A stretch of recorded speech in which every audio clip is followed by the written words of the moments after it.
Ya, Anda kembali menyaksikan Bisnis Talk Saudara. Kebetulan tadi memang sudah diingatkan oleh Mas Rio terkait dengan pinjol ilegal begitu.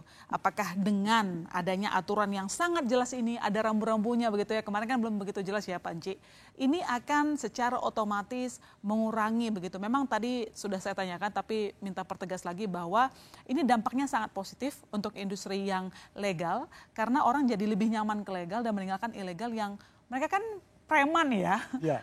bunganya tinggi, Ya. suka-suka mereka saat menagih, tetapi legal sekarang sudah tidak punya alasan. Kalau sampai ketahuan sudah langsung disanksi sama OJK, karena jelas tuh Pasti. nggak boleh ditagih lebih dari jam 8 malam gitu, cuma boleh pinjam di 3 aplikasi maksimal, tidak boleh juga menggunakan data-data pribadi meneror begitu ya orang-orang di luar dari yang punya utang. Silakan. Ya, kita juga masalah penagihan ini AFI udah melakukan training dan sertifikasi itu ada sekitar 11.000 orang. 11.000 orang. 11.000 penagih. Ya, sehingga jelas bahwa SOP itu wajib mereka ikutin dan taatin. Oke. Satu, yang kedua aturan dari OJK juga wajib diikutin. Oke. Kita monitor seluruh yang namanya penagih-penagih ini, tenaga penagih kita lakukan monitor dan kita register. Jadi kalau ada yang nakal kita blacklist. Dan kita akan sebarkan daftar blacklist ya penagih-penagih yang nakal, yang tidak mengikuti SOP dan tidak beretikat tentunya. Ya hal ini kita mengharapkan agar ya para borrower, para masyarakat yang tadinya meminjam di ilegal beralih ke fintech peer-to-peer lending yang berizin dari OJK. Itu jawaban dari Pak Enci. Mas Cipta, kalau kita punya catatan apa yang ini singkat saja, apakah memang ini bisa sangat begitu efektif, begitu setidaknya mengurangi ruang gerak ya kita sebutnya ya, karena mereka tumbuhnya cukup subur. Apakah dengan ketentuan yang sangat jelas dari OJK ini bisa membuat minat masyarakat terhadap pinjol ilegal berkurang, atau sebenarnya masalah intinya bukan itu, tapi soal literasi keuangan yang memang belum bagus? Ya, itu persis literasi keuangan itu mungkin hal yang mendasar ya. Literasi keuangan sama karena banyak orang muda yang memang belum bisa membuat keputusan yang lebih mungkin matang begitu ya. Tapi ya ini tadi, mungkin satu sisi karena di sini aturannya lebih jelas, bunganya juga turun, mestinya kan lebih, seharusnya sih mungkin lebih menarik daripada yang terlalu tinggi. Tapi memang kalau kita bicara ilegal terutama terkait teknologi, ya ini akan istilahnya akan selalu ada terus. Jadi pemerintah di sini memang nggak boleh kalah duluan dalam hal ini. Ya sering kita dengar misalnya cyber patrol, tapi ya memang apakah kekuatan pemerintah seperti apa? Nah itu yang menjadi pertanyaan. Kecanggihan pemerintah, sistem pemerintah seperti apa? Nah ini yang memang terus-menerus harus ditingkatkan karena sekarang kan semakin tadi Pak Ji juga cerita banyak servernya di luar negeri dan sebagainya. Jadi ya memang, dan sekali lagi ya ini memang harus lintas lagi kan, harus ada satgas ya. Jadi cyber patrol harus terus-menerus. Mungkin memang harus sekarang udah melibatkan AI juga untuk patrol ini, untuk patroli gitu. Jadi ketika memang mencurigakan ditutup, tidak dicek izinnya nggak ada, ditutup dan sebagainya. Jadi memang baik secara aturan tapi juga secara sistem harus terus-menerus menutup lubang itu supaya masyarakat nggak jadi korban. Baik, kalau Mas Rio mungkin dari YLKS sendiri yang selalu mendapat aduan dari masyarakat gitu ya, kira-kira sanksi seperti apa yang paling efektif untuk menghentikan pergerakan dari pinjol ilegal maupun mungkin ya kalau berdasarkan yang Anda sebutkan tadi masih ada juga legal yang cara penagihannya kurang sopan begitu, silakan. Ya, kalau kita bicara sanksi sebenarnya ada beberapa sanksi yang harus diterapkan yang terkait dengan adanya kalau ada pelanggaran-pelanggaran. Yang pertama mungkin ada sanksi administratif. Nah, sanksi administratif itu kan tadi sudah disampaikan juga, apakah itu blacklist, apakah itu dipecat, apakah SP1 dan sebagainya, itu adalah sanksi administratif. Sanksi dari OJK sendiri, penutupan misalkan, ketika ada pihak yang melanggar, ada company yang melanggar, dan itu sangat keras dan itu perlu ditutup gitu kan. Dan yang terakhir adalah yang nggak menutup kemungkinan adalah sanksi pidana dan juga sanksi denda gitu. Di undang-undang yang baru kan kita undang-undang PDP, undang-undang perlindungan data pribadi, itu juga waktu itu kita perdebatan untuk sampai ada namanya sanksi denda. Nah, bagaimana juga sebenarnya sanksi denda ini mungkin bisa diterapkan juga oleh para otoritas kepada company yang memang itu melanggar aturan, sanksi denda. Nah, kalau mereka memang lebih parah sampai ada suatu dalam tindak pidana, maka ini akan berkemungkinan bahwa pidana juga harus diterapkan. Jadi nggak cuma perdata ditutup selesai, besok bikin lagi baru besok orangnya sama lagi dan sebagainya. Nah, nggak sampai situ, tapi bagaimana juga ke depan ada sanksi-sanksi pidana, sehingga kalau misalkan ada memang ternyata pelanggaran itu dianggap keras dan juga itu ada dugaan pelanggaran pidana, ya itu juga kemungkinan pidana juga harus berjalan juga gitu. Jadi semua sanksi ini terapkan untuk sama-sama kita mengatur bagaimana industri ini, ya kita nggak benci terhadap industri fintech, tapi kita bagaimana sama-sama menjaga industri fintech ini tetap maju, tapi konsumen juga sama-sama aware dan juga sama-sama juga diuntungkan juga. Jadi semuanya ini berjalan secara beriringan. Jadi pemerintahnya juga enak sudah mengawasi, dan industri juga semakin maju dan juga konsumennya juga semakin diuntungkan gitu. Jadi jangan ekosistem ini jangan ada yang dirugikan. Gitu. Oleh sebab itu sanksi-sanksi itu memang harus dipertegas. Gitu.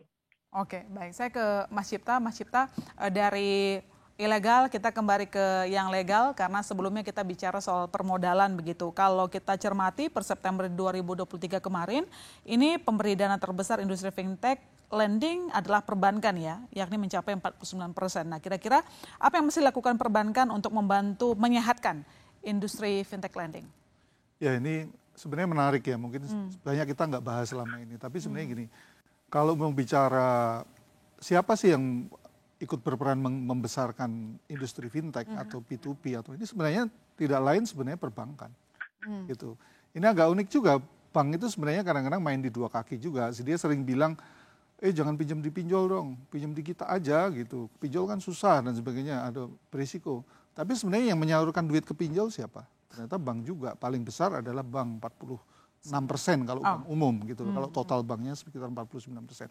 Memang kalau dilihat dari masing-masing bank, itu mungkin hanya 3 triliun, 4 triliun dan sebagainya. Tapi misalnya kali 10 ya sangat mungkin jumlahnya menjadi 20 triliun kalau separuh ya outstanding gitu. Nah, bicara ini kalau kita bicara ekosistem fintech lending itu kan ada pemberi dana, ada penyelenggara yaitu seperti Pak Ci ini, lalu ada penerima dana. Nah, semuanya harus ikut bertanggung jawab menjaga industri ini.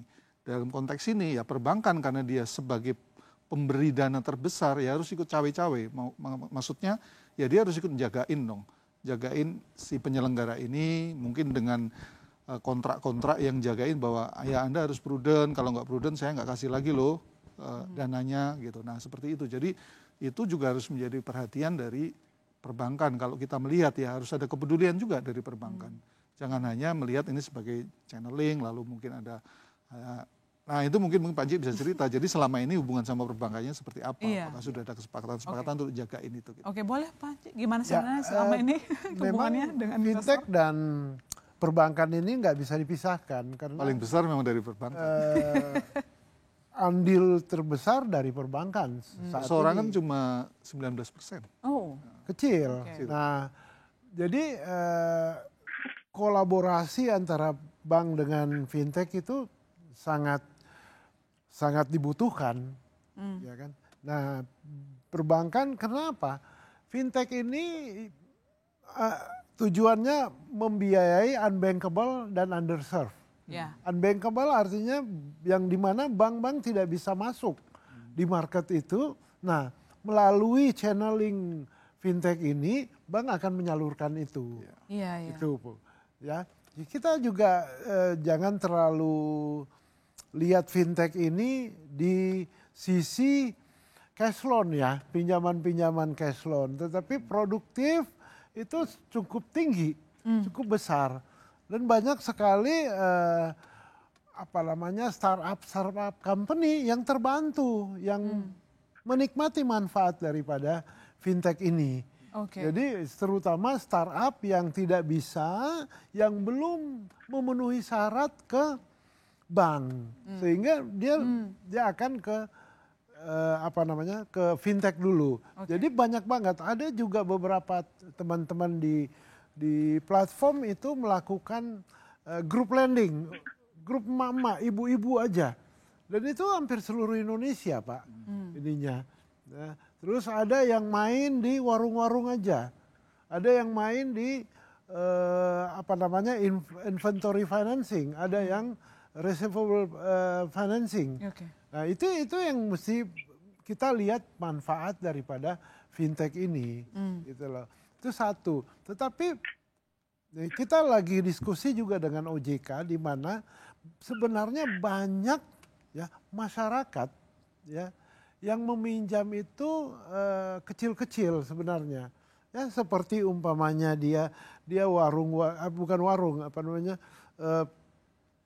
pedagang nasi uduk yang hanya butuh 2 juta, 3 juta, ya, penjual bakso dan sebagainya. Itu juga manfaat daripada fintech ini. Karena kalau dia pinjam 1 juta, dia akan kembalikan 1.040.000. Tetapi kalau 1 juta itu dia olah selama sebulan, dia bisa mendapatkan 2 juta kan. Apalagi bisnis makanan. Umpamanya kayak gitu. Nah ini yang juga kita terus menerus diskusi dengan OJK akan hal ini. Jadi manfaat sebenarnya benefit daripada fintech ini luar biasa. Ya, hampir 700, bukan hampir, lebih dari 700 triliun kita sudah salurkan.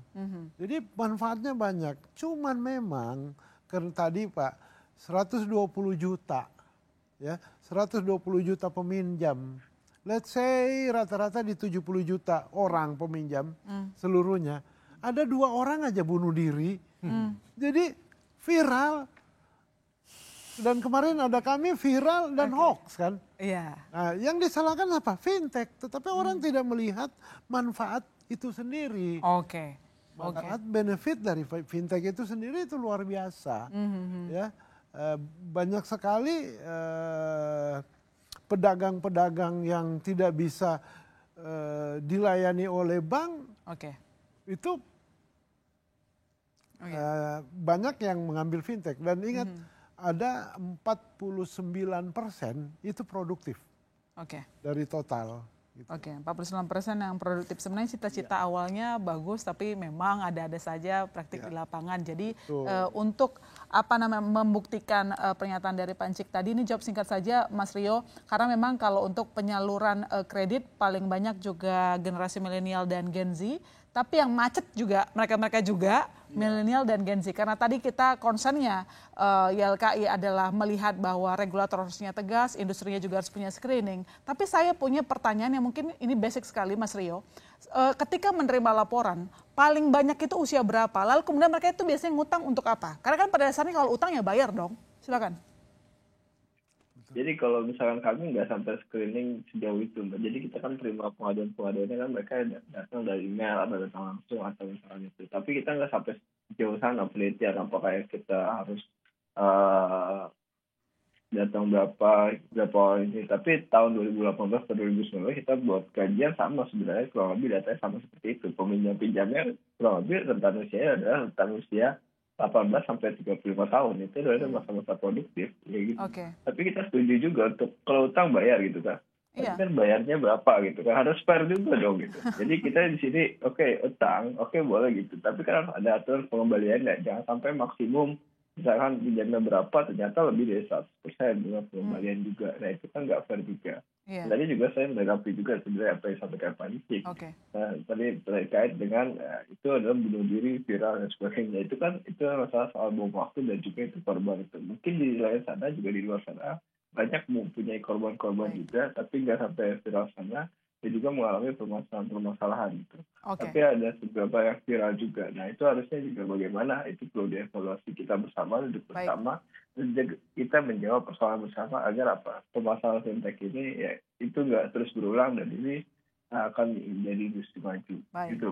Terjerat utang juga akan mengurangi daya beli. Mas Cipta ini dijawab singkat saja. Fenomena apa ini orang yang produktif ngutang tapi susah bayar? Sebenarnya begini, itu ringkasnya gini, ya itu tidak bisa dihindari karena memang sekarang itu masyarakat yang sedang tumbuh. Kan kita datanya selalu ngomong bahwa sekarang mungkin ya aktor ekonomi terbesar memang anak-anak muda. Iya. Anak muda. Jadi ya yang aktif di situ belum lagi dia lebih melek teknologi, dia juga butuh duit gitu ya. Ya itu yang terjadi di situ. Makanya sebenarnya ini tanggung jawab kita bersama sih supaya industri ini sehat. Ya market ini harus kita didik bareng gitu loh. Kita didik bareng supaya ya itu tadi pada akhirnya ya kita tidak hanya bicara industri fintech yang berjalan ini kan dari 2021 ya Pak ya, mulai muncul kemudian berkembang pesat sekarang ya jangan sampai berhenti 3 tahun gitu loh, tapi harus berkembang terus. Nah kuncinya ya memang konsumennya harus semakin teredukasi gitu. Oke, baik. Panci, saya punya pertanyaan terakhir berkaitan dengan pernyataan dari OJK tadi, karena Bapak tadi mengatakan bahwa sebenarnya itu ada masalah sistem lah yang membuat ada 13 peer-to-peer lending yang belum mengikuti aturan OJK terkait dengan maksimal bunga harian. Jadi kesimpulannya kapan semua dari industri fintech ini bisa mengikuti kebijakan OJK? Semuanya ya, nggak cuma bunga tapi juga sistem penagihan dan lain-lain. Atau ada langkah dari asosiasi gitu Pak, bareng-bareng? Ya, singkat saja Pak.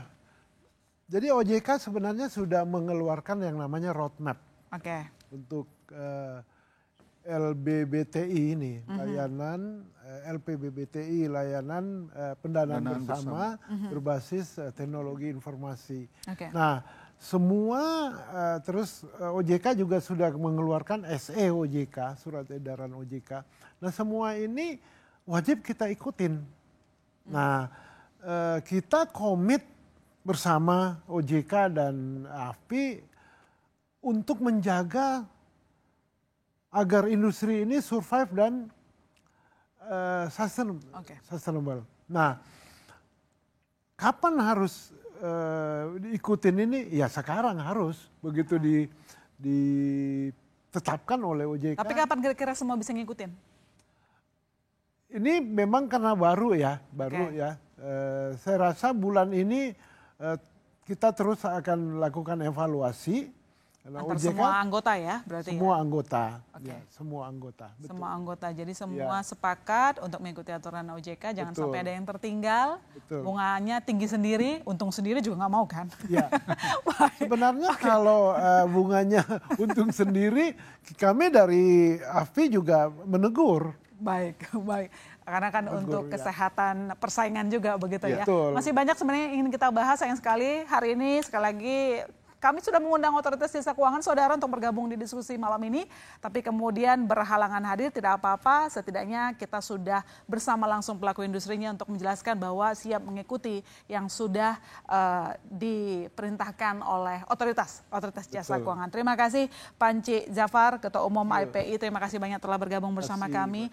Saya juga ucapkan terima kasih ke Mas Rio Priambodo, kepada YLKE, terima kasih banyak Mas. Sama-sama Mbak, terima kasih juga. Dan juga Mas Cipta Wayana, wartawan Nasional Kontan. Terima kasih. Terima kasih, selamat malam. Saudara jangan kemana-mana, kami masih akan segera kembali.